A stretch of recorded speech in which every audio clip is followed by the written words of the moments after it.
ગુજરાતના નાયબ મુખ્યમંત્રી હર્ષ સંઘવીએ આજે ખોડલધામ ટ્રસ્ટના ચેરમેન નરેશ પટેલ સાથે મુલાકાત કરી હતી। નરેશ પટેલના નિવાસસ્થાને બંને આગેવાનો વચ્ચે બંધ બારણી બેઠક યોજાઈ હતી। આ મુલાકાતને લઈ વિવિધ રાજકીય અટકળો વચ્ચે ધારાસભ્ય રમેશ ટીલાડાએ સ્પષ્ટતા કરતા જણાવ્યું કે આ માત્ર શુભેચ્છા મુલાકાત હતી।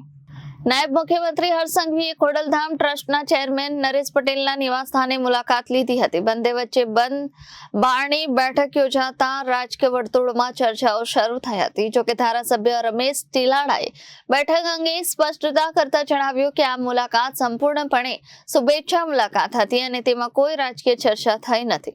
તેમણે વધુમાં જણાવ્યું કે હર્ષ સંઘવીએ અગાઉ એરપોર્ટ પર નરેશ પટેલને મળવાની ઈચ્છા વ્યક્ત કરી હતી, જેના પગલે આ મુલાકાતનું આયોજન કરવામાં આવ્યું હતું। મુલાકાત દરમિયાન સામાજિક અને સામાન્ય મુદ્દાઓ પર ચર્ચા થઈ હોવાનું પણ જાણવા મળ્યું છે।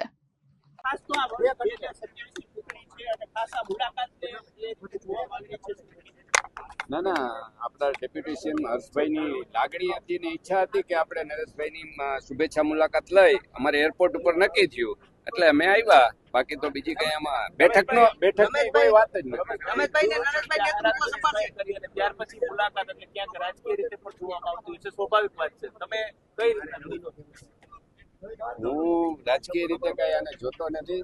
નરેશભાઈ નિવૃત્ત થવાના તો એનો પોતાનો નિર્ણય છે અને એને નિર્ણય લીધો હશે એમાં તો આપણે કઈ બીજું કહેવાનું હોતું નથી। નરેશભાઈ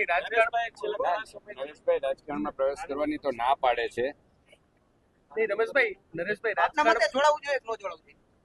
રાજકારણમાં સારા લોકો આવે તો સારી જ વાત છે ને।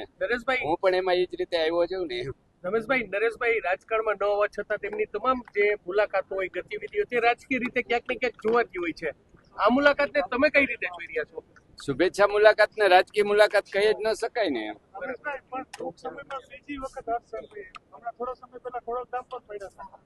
આ તો મેં કીધું એમ સામાજિક આગેવાન હોય એને અમે રાજકીય લોકો એને મુલાકાત લેતા જ હોય। હું પણ ગઈકાલે ઘણા સામાજિક લોકોની ઘરે ગયો તો મળવા, એટલે એ તો સ્વાભાવિક છે કે સામાજિક લોકો સામાજિક કામ કરતા હોય તો એને અમારે રાજકીય લોકોએ મળવું અને એની શુભેચ્છા મુલાકાત લેવી અમારી ફરજનો ભાગ છે।